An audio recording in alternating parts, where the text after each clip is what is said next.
DND? Nandiyan po, si Yusek. Okay, thank you very much. I would just like to put on the table, Mr. Chair, ang mga binabanggit po ng mga ahensya ng gobyerno, yung mga plano. Importante po, it is done in record time. At ang pinakamahalaga ay alamin magkano ba ang continuing appropriations sa GAA 2025 na maaring gamitin ngayon sa krisis. Pangalawa, ano ba ang nakaprovide sa GAA 2026 na pwedeng gamitin para sa krisis na ito? Huwag na tayo lost in translation or nagmamaang-maangan na may krisis. Until we define it as a crisis, we will not act in record time to save our people. So, each agency represented here must act as if we are in a crisis because we are in a crisis. Anybody who says, chill lang tayo, wala namang krisis. No. Halintulad ko sa climate crisis. Not now. If we never admit there's a climate crisis, we will not take care of our climate and environment. If we do not admit that there's a crisis in the Middle East affecting our OFWs and their families, affecting the prices of our petroleum products, energy, food prices, transport, and displacing millions of Filipinos, the agencies will not act with urgency. And so that is what I put on the table.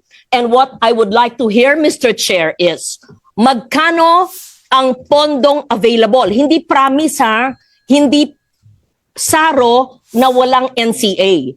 From continuing appropriations in GAA 2025 and how much was appropriated, because of course we did not know there was going to be a crisis, of soft, meaning assistance to fisher folks and farmers, contingency fund. The NDREAM fund can be used, hindi naman yan lang sa bagyo, yan ay pwede rin gamitin. But if we have appropriated it in GAA 2026, may pera na ba? And I know we don't have money yet because even DPWH projects are all FLR. So DBM must explain that as well. So every agency, whether agriculture or DMW or DOE, DOLE, yes. How do we cushion the impact?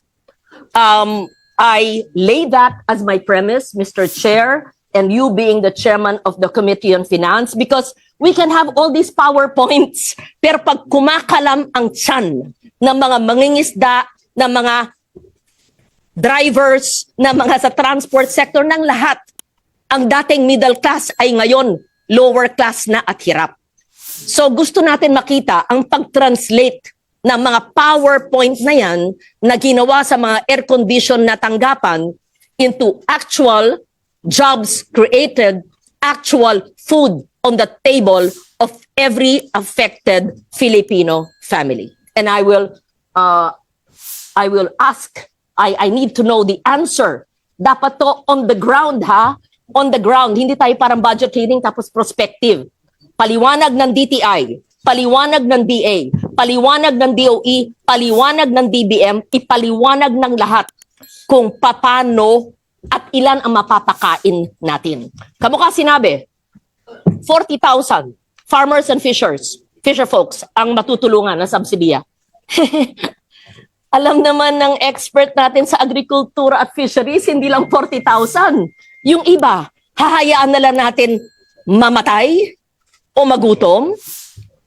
That's my opening statement pa lang at gusto ko malaman ang maliwanag on the ground na kasagutan. At isa pa, Mr. Chair, sigurado akong natanong mo na o tatanungin mo.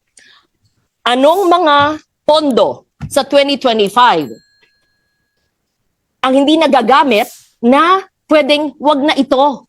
Ano sa 2026 na tatawagin nating, I'll call a spade, luho na travel, party-party, cancelin lahat yan.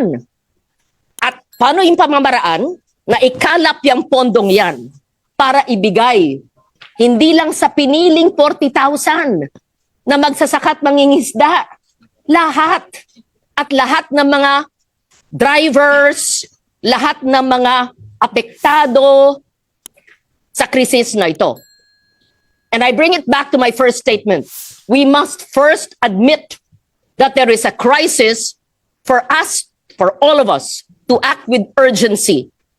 And we must admit that it can't be the usual way things are. And everybody in government, especially in the executive, must admit on regular times you are slow, painfully slow. And the DBM knows this. And we know that because we've been doing the budget for decades now. Your utilization, your implementation is so slow, with the exception of some agencies like DSWD.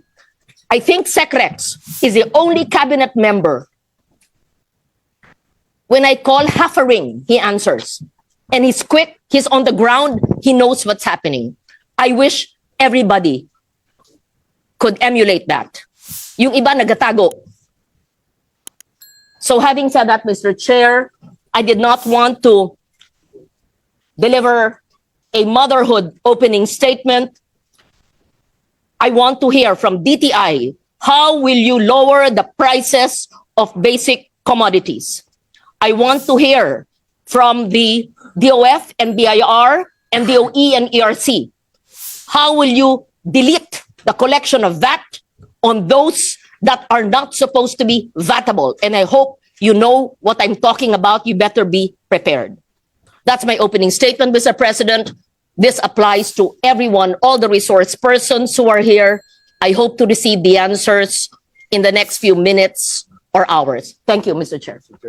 Mr. Chair. Thank you. We'll recognize Senator Kiko Pangilinan Yes. and then Senator Rizon. Yes, just to add to the earlier concerns of Senator Legarda, para directed yung ating mga presentation, may we request the agencies likewise to include in your presentation what you intend to do regarding the budgets that have already been appropriated for your agencies on the matter of addressing the crisis. For example, the National Disaster Risk Reduction Management Fund has 23 billion.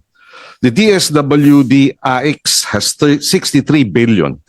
The DA has 10 billion assistance. DA Quick Response has 1 billion. DSWD Quick Response has 3 billion. The DMW Action Program has 2 billion. The DFA Protection of Rights Promotion has 1.2 billion. LGSF Financial Assistance is 37 billion. The DOLE has 22 billion. All possible sources of cash assistance and subsidy support. And therefore, if you are going to make your presentations, please include in the presentation how you will intend to access these amounts already appropriated and already approved, and how you intend to release it given the current crisis. Thank you. I support the manifestation, Mr. Chair, of the chair of the Agri Committee. That's true. Not just NDREAM, but contingency fund and all the continuing appropriations of DA, DTI, DOLE, DOE, although maliit ang budget nyo, and all the other agencies. Please be specific. We do not like to see curated PowerPoints. Gusto namin makita paano at ilan ang iyong matutulungan na displaced persons and families. Thank you, Mr. Chair. Undersecretary Sandy Sales will be the one presenting the formal presentation of the Department of Energy.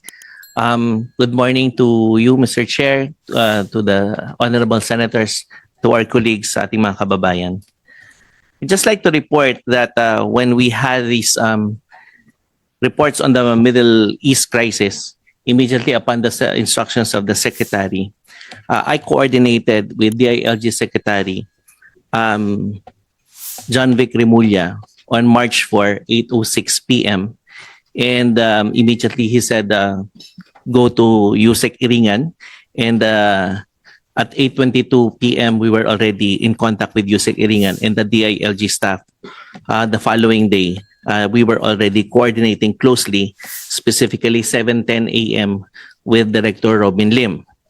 So what were we talking about? We were talking about how to strategically organize ourselves. If needed, that we will utilize all the local government units in ensuring that there is sufficiency of supply of petroleum products in the ground. On Friday, March 6, I coordinated with the DOE coordinated with Chief PNP Nartates on March 6, 2026 at 9:10 a.m. and at March 7, 2026, 11 a.m. he gave his point person, General Piñones, the Director for Operations. Again, it was strategic that we also contact the chiefs of police to make sure that there will be no profiteering on the ground and there will be no hoarding. There will be sufficiency of supply because the objective is how to deliver petroleum products on the ground and make sure that even if we have supply for the country, the network should be working. Now, to record all the complaints of price increases, queries, and potential hoarding, on Saturday, we organized a group chat with the ICT so that on Sunday, we were able to already put up the eGov PH e-report system because we have 3 levels of looking into complaints or concerns with gasoline stations. Level 1 is consumer welfare promotion. Level 2 is the Oil Industry Management Bureau looking into the report. And level 3 is legal services looking at the potential administrative or criminal cases. We only have 5 people with the CWPO, but we thank the DICT for putting up the system overnight. So we were able to contact them at 9 o'clock in the evening. And at 2:30 Sunday, we were already walking through the eGov e-report portal on how we will manage the same. And on Monday, 2:19 p.m., we were able to already go live and come up with this system wherein I think there are 36 million subscribers of eGov PH that have validated na mga IDs and emails and contact numbers pag nagre-report on, and they can send pictures and they can send also videos that will make our jobs easier to make sure that everyone will be our partners in delivering the petroleum products on the ground. So napadali po yun.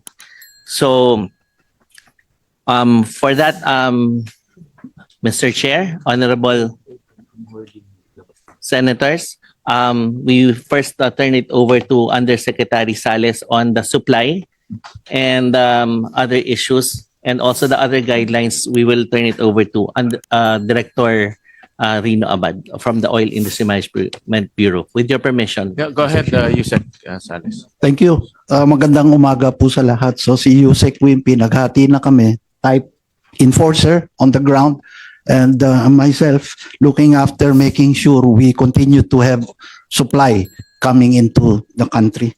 So next slide. So we've structured this as per the request of the committee. So we begin with the current situation, assess our stock, and then a short slide on the MAPS price series, as this is the direct price that imports coming to the country are ranged against. Mr. Chairman, before you proceed, just for the record, may we know where Secretary Sharon Green is?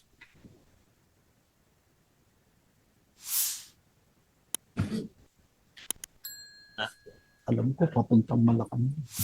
I'm trying to verify, but I heard she's on her way to Malacanang at the time that we had the press con at 8:30 to 9:30, and she was on the way. Yes, it's this morning. Yes, thank you. Thank you. Just for the record, Senator Kiko, I actually told her that it's imperative that she brief us in person dahil ang isa sa pinakamalaking casualty dito ay energy sector. Pero may pinadala siya sa akin napakahabang schedule niya na hindi ko naman hiningi. In short, busy raw siya today. No?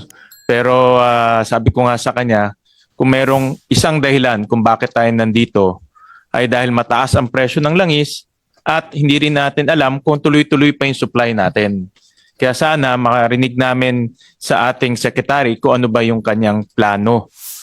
Kasi kung nawalan tayo ng supply ng langis, malaki ang ating problema. Nevertheless, pinadala niya yung kanyang mga undersecretary and I hope that the undersecretaries can commit a contingency plan, hindi lang motherhood statement, katulad ng sinabi ni Senator Lauren. So, go ahead, Yusek Sales. Mr. Chair, I join you and Senator Kiko and the rest in asking that no less than the cabinet level should be here. Kung nandito ang SFA, bakit hindi yung iba? You're too busy? Is this not the most important thing? Admit there's a crisis. You must have a crisis action plan. And not that we don't appreciate the presence of a dear friend, Yusek Wimpy Fentabella, of course, who's very competent, who's been with the DOE for quite a while. But to give it the importance, if Sec Rex and Sec Q. Laurel could be here, why should the DOE secretary be exempted from this? When DBM is here. DBM is here, pag kayo and NEDA, pag kayo ay humihingi ng mga budget ninyo, maski overnight, nandyan kayo. Pero pag crisis action plan, marami kayong dahilan. The Senate will not allow that. Unless you are not admitting that we are in a crisis situation. Then you're lost in translation o nahihibang. Because everyone must act as if we were an ICU situation. That's how it should be. Not to enrage the people and not to let the people panic. But on the contrary, if they see the government on the ground and having more than what the chair mentioned, so-called motherhood statements, not just curated PowerPoints. We want to see your action plan. How many people, families will be positively affected, if any?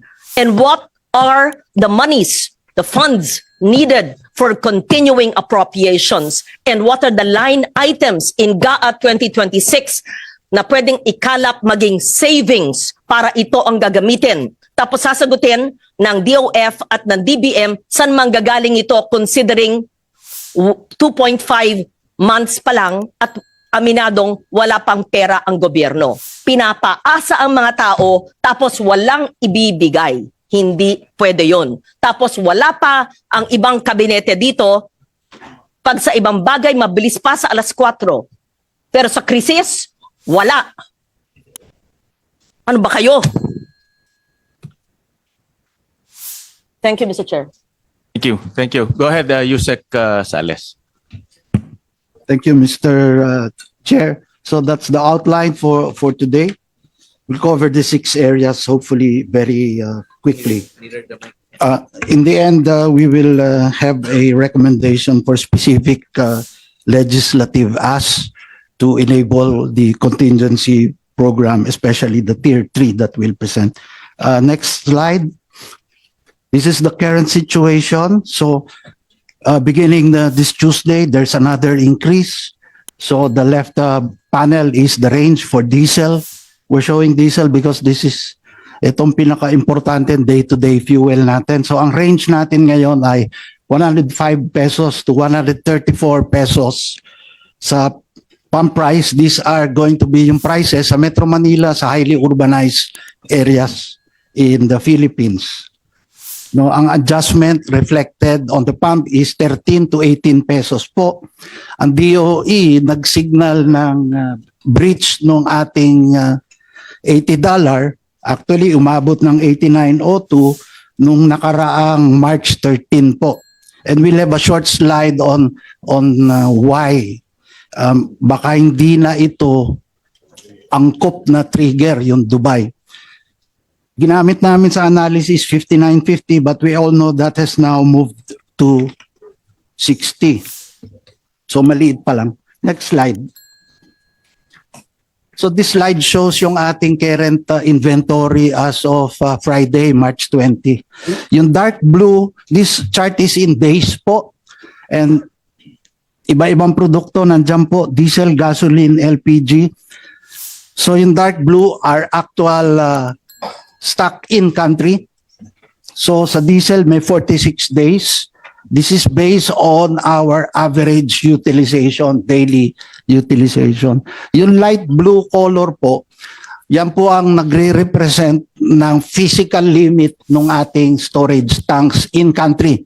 So pag tinignan nyo, medyo malapit na tayo sa tank tops ng diesel at gasoline. This takes into account yung nabili na, nasa dagat na at papunta na sa Pilipinas. Confirmed in transit orders. So, in terms sa international standard po, sa IEA, 30 days po ang suggestion ng International Energy Association. In fact, all our products are above that. Ngayon, ang hindi lang LPG. So, we're looking especially into the case of LPG. Dito po sa slide na to, kasama na dyan yung unang na-order ng PNOC Exploration Corporation, about 138,000 barrels of diesel.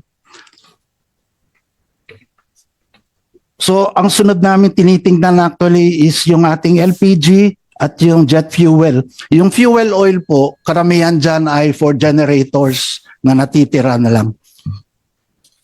Next slide. Ito po yung basehan kung bakit baka kailangan natin palitan yung ating trigger na Dubai Platts na nasa batas. Simply put, sa oil trading may Dubai Platts, dyan po nakabase ang presyo ng produkto. And ang tinatawag technically is yung crack spread. Kung ang produkto, Dubai Platts, no March 9 ay 125 from 71. Ang diesel, per barrel po ito, sumirit ng $184 per barrel. In graphical view, yan po yan. Yung diesel maps ay yung parang orange na pula. Yung Dubai Platts, yung blue. Yung diferensya sa dalawa, yan ang tinatawag na crack spread. Nung nagumpisa po ang kaguluhan, makikita natin na lumapad yung spread. Dati ang spread niyan is mga $15 to $20 per barrel. Nung nagumpisa po ang gera, umakyat ito at kasalukuyan just above somewhere $60 po ang crack spread. So nagdi-devise na ngayon ng DOE na palitan, magmumungkahi na palitan yung ating trigger kasi hindi siya akma sa galaw ng presyo ng produkto. Lumalabas pagka ganito nagkakaroon ng gulo. Next slide po.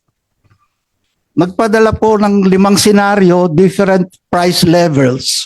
Pero may konting mismatch kasi itong binigay ng mga senaryo levels ay Dubai average over a period of time.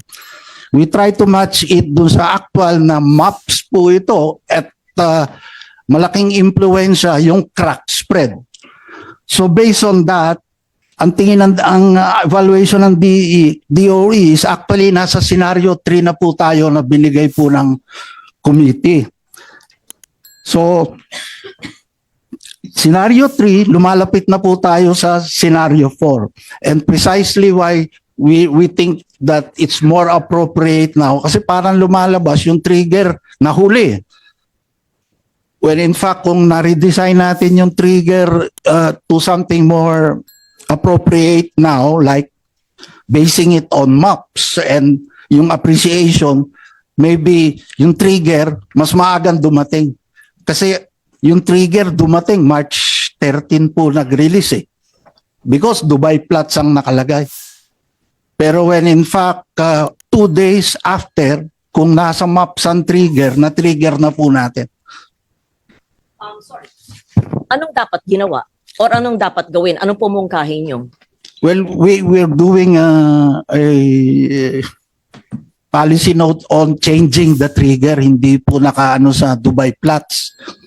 Ihahalo natin yung takbo ng MOPS, which is the mean of Platts Singapore, on the products, diesel, gasoline, and kerosene po. This problem has been ongoing for several weeks. And you're saying that hindi po nabago. Ano po ang dapat gawin ayon sa inyong mungkahi at ganong katagal bago nyo mabago para akma We will, sa panahon? yes, thank you, Mr. Chair. We will be presenting for legislative action po yung pag-change ng trigger. Nasa batas po kasi yung trigger.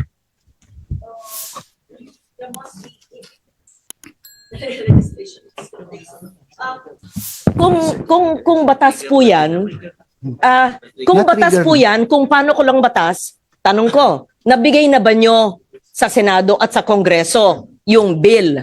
Pangalawa, na-certify ba ng urgent? At kung hindi pa, anong sense of urgency ninyo sa DOE kung sinasabi nyo sa hearing na ito na kailangan may batas na ganito, Mr. Chair. legislation? Number one, are the draft bills in both houses of Congress, have they been referred to the appropriate committees? I did not see a certification of urgency by the office of the president. If you seem to say, sir, that this is very urgent. Mr. Chair, if I may, we did realize this when the situation unfolded as shown on the graph. So you would see that it's a fairly constant 20, and then when the crisis happened, the market reacted differently now. The spread was increasing very fast, and in fact, we already issued based on the $80 the certification by the DOE.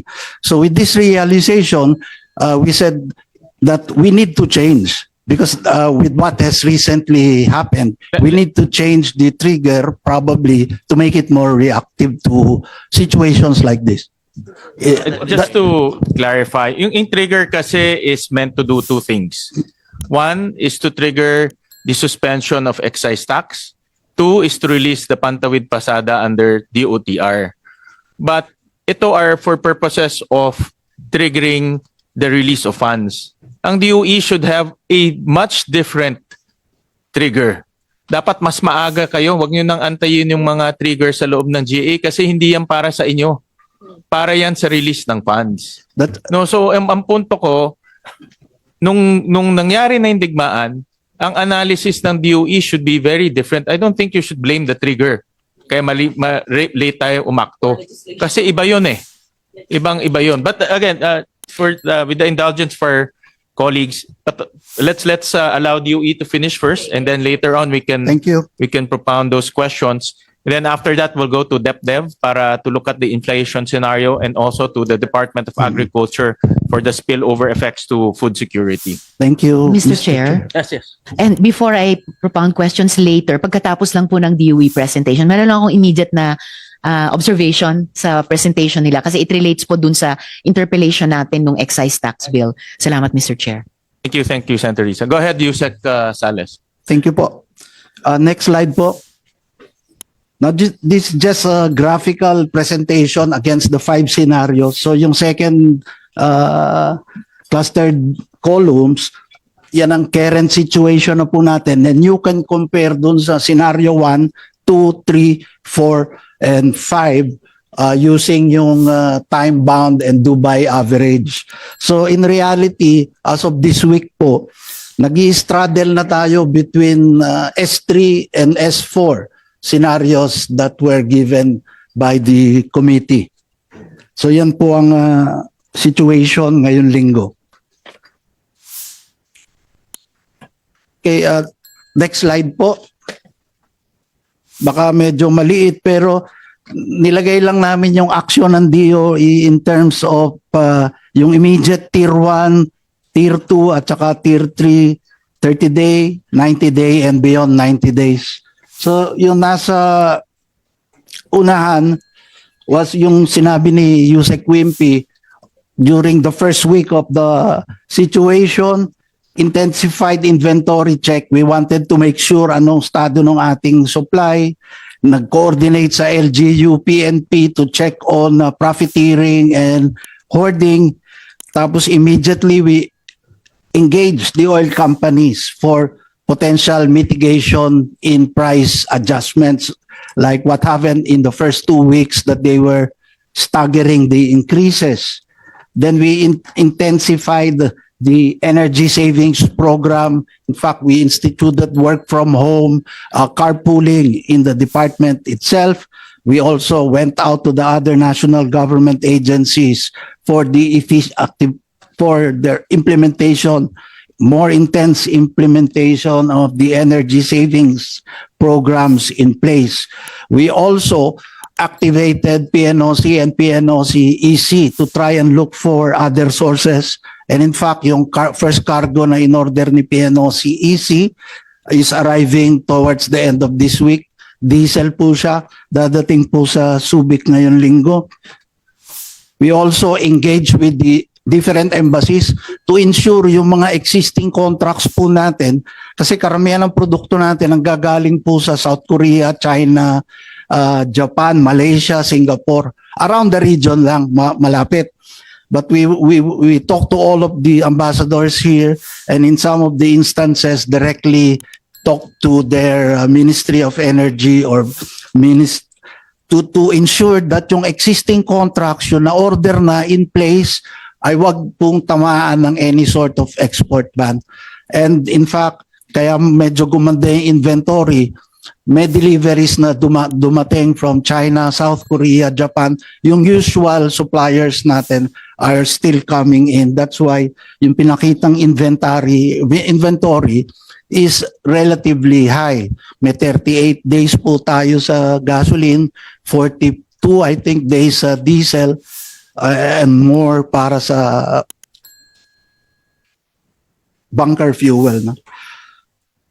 So those are the things we immediately encountered. Of course, pwede rin kasi mag-cascade into the power sector, so we immediately talk to the importers of our coal. So although in power, konti na lang ginagamit natin, peaking fuel na lang yan. But of course, yung coal kasi ini-import natin sa Indonesia, so may marginal increase dahil sa transportation, shipping costs sa Indonesia. So hindi pa namin na-quantify, but it's looking itong mga bagong shipments na dadating ng coal, marginally 10 to 20% increase, primarily sa freight costs. No, but we're already engaging the power plants, especially magsasummer na po tayo. And then yung dinefine natin sa tier 2, further actions natin in the short to medium term. Ito na nga, nag-engage na kami sa embassies to ensure our continued supply para sa mga private contracts with all of our supplying countries. And then we intensified yung ordering ng PNOC and PNOC EC to move out from the traditional sources din natin dito sa Southeast Asia. And when they're talking to US supplier and South American suppliers, Indian suppliers, which are not traditional. The only drawback is humahaba yung resupply time, US mga 40, 45 days, kung India ka mga 30 days. But we have to keep the inventory up. And we also have already issued the department circular loosening the use of diesel to Euro 2 standard, but of course this is going to be limited to generators, the old engines. This has particular effect sa mga jeepneys po natin that run on older engines, and it will not be a problem for them to use Euro 2. So that's loosening up on that requirement. We have recommended as well a exemption to the importation of biofuels, because every percent biofuel, nababawasan yung need for the gasoline and the diesel. The NBB will be convening to address yung potential to increase yung ethanol blend sa gasolina po natin. Currently, nasa E10 tayo. Baka we're looking at increasing it to E15. Although meron po tayong existing na voluntary E20 usage. Pero maraming technical discussions about E20. Also, we are going to be seeking approval for the supplemental budget for PNOC. The request has been passed to the Committee on Energy chair in the House, I think. So we want to activate yung funds ng GOCC natin to be able to address yung inventory natin in country to keep it at a healthy level. So there's more there. but, Mr. Chair, Go ahead. Go ahead, follow up ma'am. lang, magkano yung supplemental budget na hinihingi nyo for PNOC? I think yung initial request, if I'm not very sure, but it should be 8 billion to 10 billion. And this is not funds from the national government. That those are funds in the PNOC, but needs congressional action in the budget para ma-release, magamit. Well noted. Salamat, Mr. Chair. Thank Just to place on record, the National Oil and Gas Contingency Plan was in place in 2023. We were using the previous plan 2002, but it was also based on the 1973 experience of the Philippines. So, siya po yung pinaka-senior na nandun na noong 1973 po. Mr. Chair, the congressional approval is needed based on the answer to the question of Senator Ontiveros. So, has it been communicated to both houses? I think a letter was submitted to the committee chairs, but naka-break po ang Kasi po, we were willing to go on special session. May we know, number one, no GAA funds needed. It's with PNOC, and all it needed was congressional approval. And bicameral, ang dali naman. Isa lang na araw yan. May I know, kailan po binigay ng DOE sa Senado, kailan natanggap yung sulat, kailan binigay sa atensyon ng leadership at ng chair ng komite? May we know? I mean, this is what I mean We act with urgency. It's not a Yeah. matter of walang pondo. May pondo, it came from DOE's information, congressional approval. So it doesn't take too much if it's an urgent matter. We were able to pass the excise tax, and to be fair to the chair, kaagad nagtrabaho at napasa po namin. So kailan po ito? Yeah, PNOC is here, Mr. Chair. Initially, itong first two cargos actually, merong releasable fund pa si PNOCEC. That's why we bought the first cargo. And then there's a second cargo coming in. So, Ko po tinatanong yung ilang cargo. Simple question. If the DOE says that all it needs is congressional approval and the PNOC has the funds, and you said that the letters were sent because it is important that the people know that letters are not sitting in the Senate without action. We would know if there is a letter that is deemed urgent. Kasi wala ang inyong DOE secretary Wala dito Eh nandito siya last week.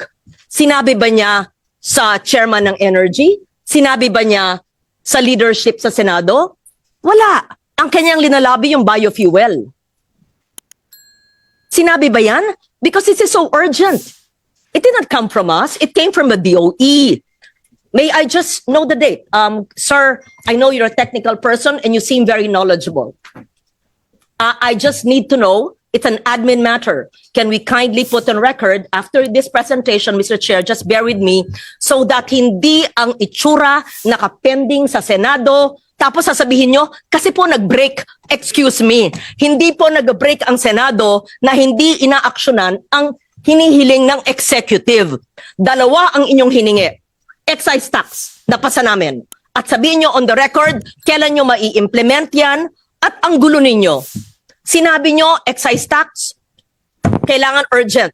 Nung napasa namin, sinabi, we will see. Yan, galing sa inyo yan ha, kung gagamitin. Tapos, the next day, o sige na nga. Ano ba? Ano ba? Kailangan ba? Hindi.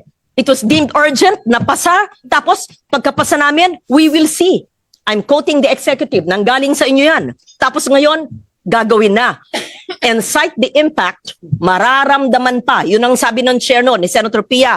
Ano ang ramdam sa pagbaba o pagkaltas ng excise tax? Yung biofuel, maraming concerns sa mga coconut and sugar farmers. Pero itong sinabi niyong low-hanging fruit, congressional approval. Tapos nagsabi po kayo, sir, with all due respect kasi po nag-break. Hindi po magandang pakinggan yan.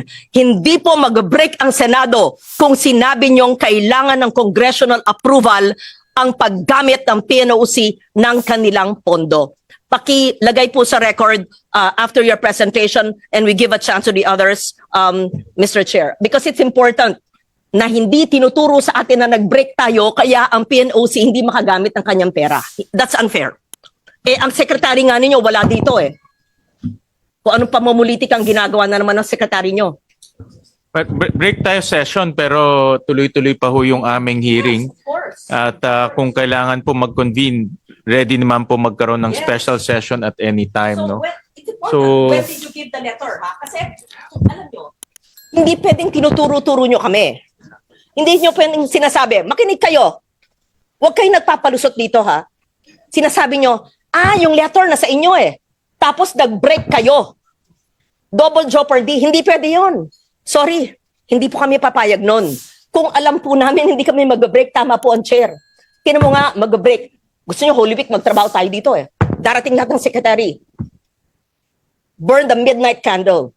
Walang labasan sa kwarto hanggang hindi nakita ang pagtulong sa itang tao. Pero wag niyong sasabihin na nag-break kami kaya hindi napasa yung hiniling ng DOE na congressional approval. Hindi po, sir. Hindi niyo kasalanan yon kasi wala ang inyong sekretarya. I can't think of anything more important than this hearing convened by the chair. And if the other cabinet members are here, why could the most important department not be present? Thank you, Mr. Chair. Thank you. And may I reiterate, Secretary Yusek Fentabella, na kung pwede namang ipagpaliban muna ni Secretary Garin yung kanyang mga meetings, tingin ko hanggang mamaya pa tayo dito. After her Malacanang meeting, mas magandang pumunta ho siya dito. No? Pakisabi na lang ho sa kanya. Pinadala niya sa akin yung mga schedule niya. Tingin ko naman mas mahalaga makausap niya ngayon ang taong bayan para marinig sa kanya mismo kung ano yung kanyang mga plano kung sakaling mawala talaga tayo ng langis. No? So, okay. Go ahead. Can you... Okay. Apologies, Your Honors. Just to clarify, when it was mentioned that a letter was sent, it was for a future action. But we commend definitely the action of the Congress on what we requested. Now, when we saw that there is a need for us to shift, that is a further action. Pero na-trigger na naman po yung dati nating ginawa.